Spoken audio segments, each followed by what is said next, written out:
What's good, YouTube? The popular fitness tracker Strava has been around since 2009, and in the time frame since then, it has certainly become the #1 exercise social media platform and fitness trackers available across multiple devices and brands. It has over 50 million active users, and the majority of its user base are cyclists and runners. So if you run in any kind of major city or community, you'll likely encounter people that are running on their own Strava segments or popular Strava segments that have been established through the community. In this video, we'll be taking a look at the mobile Strava app for the iPhone 12. We'll be taking a look at some of its major features, its design, and see if it stacks up with some of the other fitness trackers that are available in the marketplace today. Strava's main platform is, of course, the Strava website, which acts as a hub where all exercise and Strava users can use their GPS data and interact with the huge Strava community online. The Strava mobile app for the iPhone 12, while not as robust as the full desktop website of Strava, does offer a pretty comprehensive list of features that allows you to access some of the major assets that Strava offers, including their very detailed segment library. It also has a pretty good core interaction with the Strava community, and many of the ways to interact with other Strava cyclists and runners can be accessible through the iPhone 12 app. If you like this kind of content, leave a message down below. Don't forget to subscribe. Have a great run, and thanks for watching.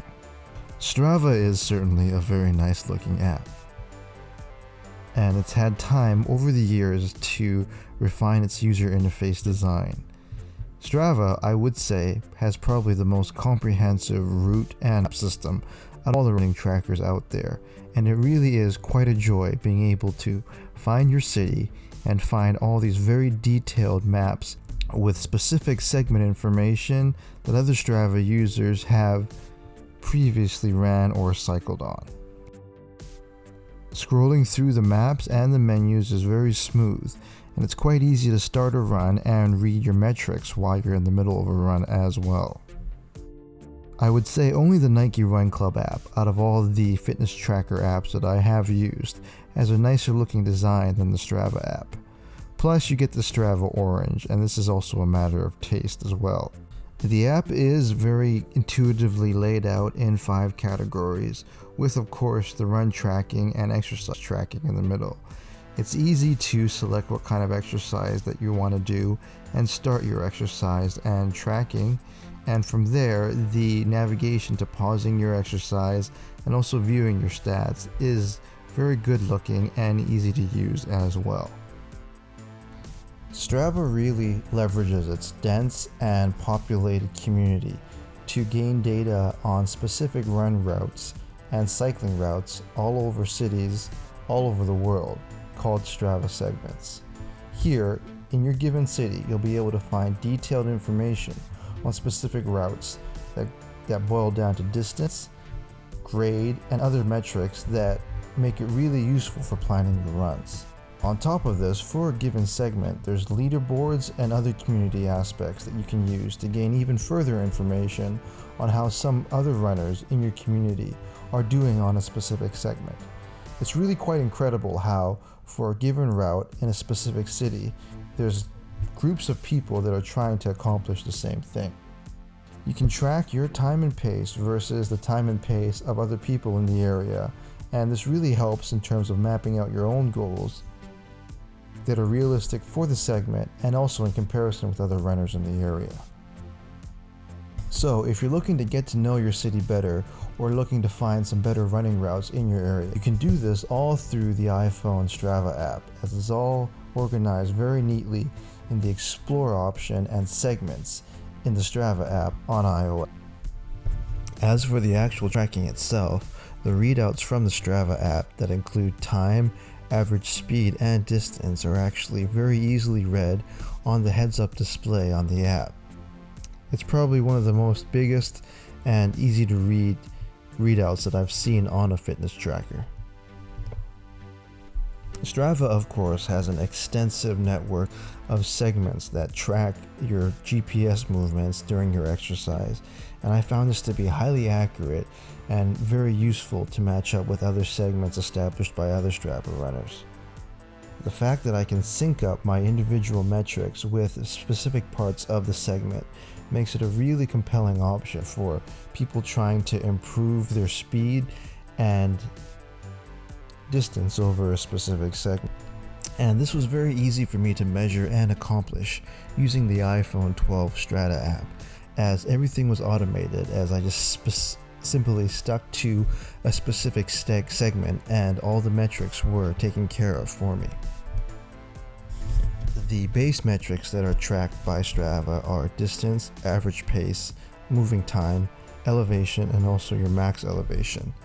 The Strava iPhone app also allows you to go into very rich and detailed graphical representations of your elevation, pace, and other metrics that are recorded during the exercise within the Strava app. And while it's not an exhaustive list of metrics that can be tracked during a given exercise, it certainly is a beefy set of analytics that you can get from each individual Strava run. And while there are certainly other apps and other fitness trackers and wearables out there that can track a lot more biometrics than your iPhone can on the Strava app, the Strava app on the iPhone does provide everything you need in terms of a comprehensive metric breakdown of your exercises over a period of time.